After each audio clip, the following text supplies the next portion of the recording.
Bienvenidos à Guatapé.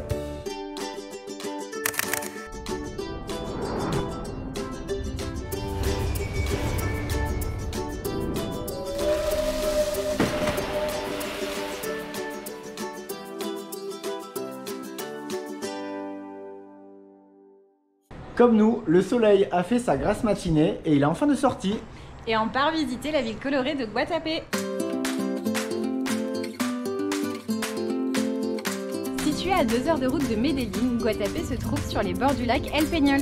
Ce lac artificiel existe depuis 1970. En effet, suite à la construction d'un barrage, le fleuve a débordé et a inondé une bonne partie des terres. Et le résultat, c'est ce paysage unique avec tous ces îlots verdoyants.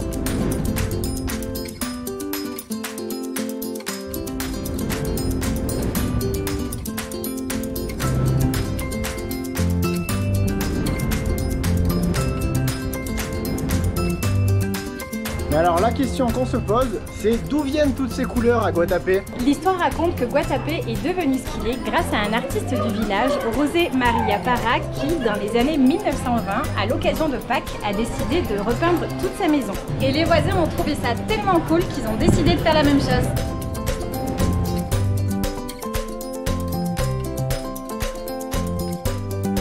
C'est à l'occasion du bicentenaire du village, dans les années 2000, que le maire a demandé à tous les habitants de décorer leur maison. Et aujourd'hui, toute la ville est colorée. Voilà, tu sais tout.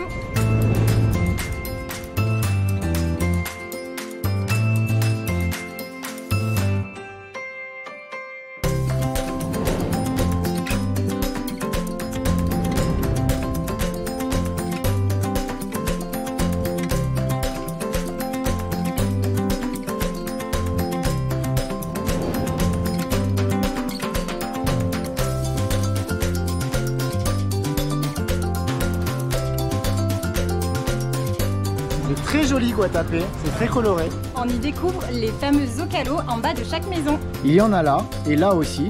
Ce sont des décorations qui racontent l'histoire du village. Ou qui représentent des paysages ou de simples figures géométriques. Ou carrément les passions ou le métier du propriétaire de la maison. Alors ce qui est chouette avec ces zócalos, c'est qu'on en apprend plein sur les gens sans les connaître. Par exemple, là c'est sûrement un fan de musique. Et alors c'est suite à l'inondation d'une partie du village en 1970 qu'il a été décidé de sauver les zócalos qui allaient être détruits par les eaux. Ils se sont dit que ce serait dommage de les perdre, donc ils ont voulu les replacer ailleurs dans le village. Et alors c'est à ce moment-là que la Calle del Recuerdo a vu le jour et est devenue aujourd'hui l'emblème du village.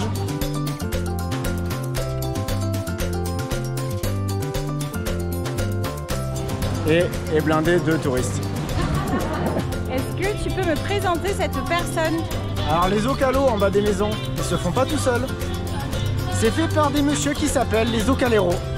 C'est écrit ici. Ici, on a même un zócalo d'un zócalero en train de faire un zócalo.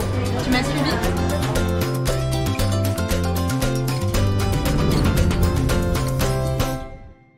En Colombie, on a trouvé un nouveau concept. Des lieux double fonction. Garage à tuk-tuk, mais aussi magasin.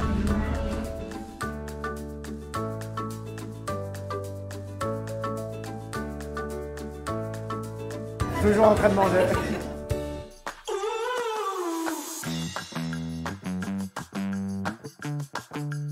On a pris une empanada avec du fromage, empanada de queso, y arepa choclo con queso, une petite galette au maïs avec du fromage.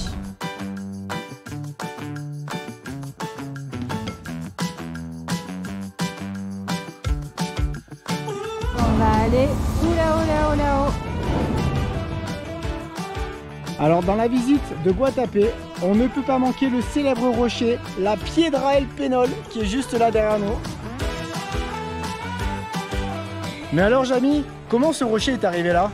Alors, on sait qu'il date de plus de 70 millions d'années. En revanche, sur son origine, il y a plusieurs théories farfelues. Ce serait soit une météorite, soit le fruit d'un volcan. Mystère. Toujours est-il que c'était un lieu sacré pour les indigènes Taani qui habitaient la région. Et encore aujourd'hui, il est considéré comme une divinité et de nombreuses légendes le concernent. La plus connue, celle du diable qui aurait tenté de dérober ce symbole de divinité, mais en vain. Dans sa tentative, sa griffe aurait laissé une énorme faille dans laquelle est aujourd'hui construit l'escalier qu'on va prendre. Alors cet escalier justement, parlons-en, les gens ne sont pas d'accord sur le nombre de marches. Le meilleur moyen de savoir, c'est de compter. Allez, c'est parti. 1, 2, 3, on te donne le résultat en haut.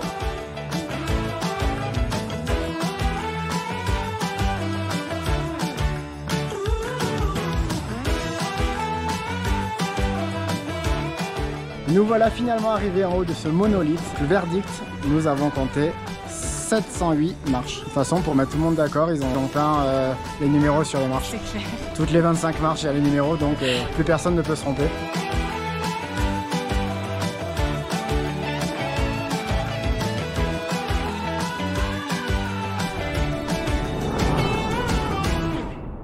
Alors pour terminer cet épisode sur le magnifique village de Guatapé, nous avons un potin à te raconter. Le potin, le potin. Alors tu vois la piedra qu'on vient de monter? Eh bien, sur la façade nord-ouest, il y a une inscription, un G et un I à la peinture blanche. À ton avis, qu'est-ce que c'est? C'est le maire de l'époque de Guatapé en 1980 qui a fait une énorme bêtise. Alors cet énorme fail vient du fait que la piedra se trouve à la frontière entre deux villes, la ville de El Peñol et la ville de Guatapé. Et le maire de Guatapé s'est dit, ben moi j'ai envie de m'approprier cette pierre. Je vais y aller et inscrire le nom de ma ville dessus. Et donc il a commencé à faire le G, il était en train de faire le U et en plein milieu de son action, il a été délogé par les habitants de El Peñol qui se sont révoltés. Et donc résultat, aujourd'hui, nous avons un magnifique monolithe naturel avec un G et un I dessus. Pour G.I. Joe. Donc merci le maire de l'époque pour cet énorme fail.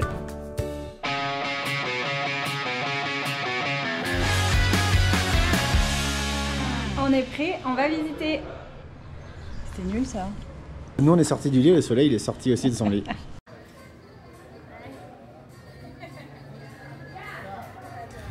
Je filme le making of. Elle est en train de faire une prise depuis longtemps.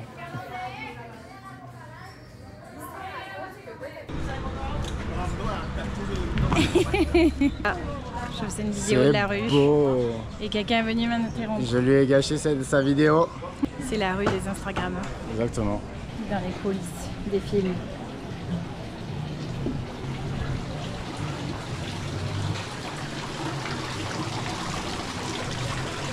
Salut vous. Coucou. Je pense qu'on a trouvé notre maison. Ah oui, c'est où? Viens voir.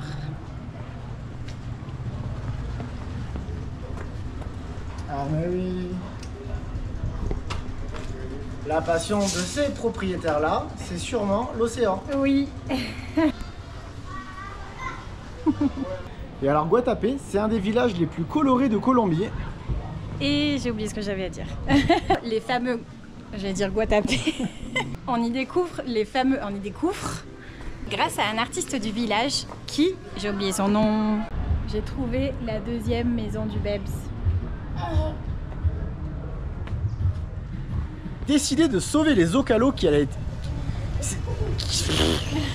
Zocalos.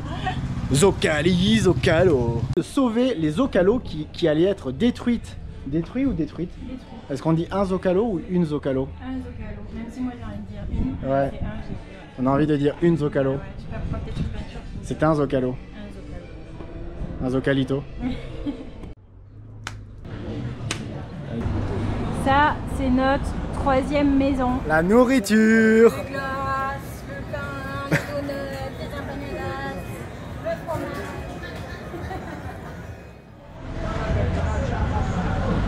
Des boules fourrées à la mozzarella. Ça, c'est fort goûtu. Mais dis donc, Jamy, d'où vient ce rocher?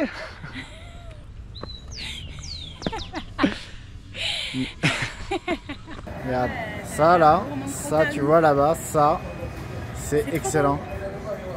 Des petites boules au fromage. Ah, on adore, hein. Ah oui, c'est trop bon. Et nous voilà arrivés en haut de ce Monolithe. monolithe. Ce serait une météorite ou ce serait le fruit d'un volcan. Le mystère. Ah oui, Mystère. mystère.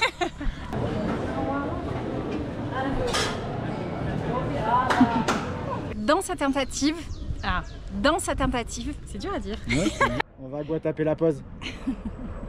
Jeu de mots Ramucho. Ramucho Voilà. mustacho. C'était parti, il m'a coupé dans mon oreille. Moustache, gracias. On a pris un pagnada, je sais plus quoi. Alors on arrive à comprendre à peu près tous les ocalos puisque les symboles sont assez évidents. Il y en a un que je ne comprends pas, c'est celui-là. Alors est-ce que ça veut dire que ce monsieur aime parler de chèvres? On ne sait pas. Voilà, mystère. Ou il a envie de manger un mouton.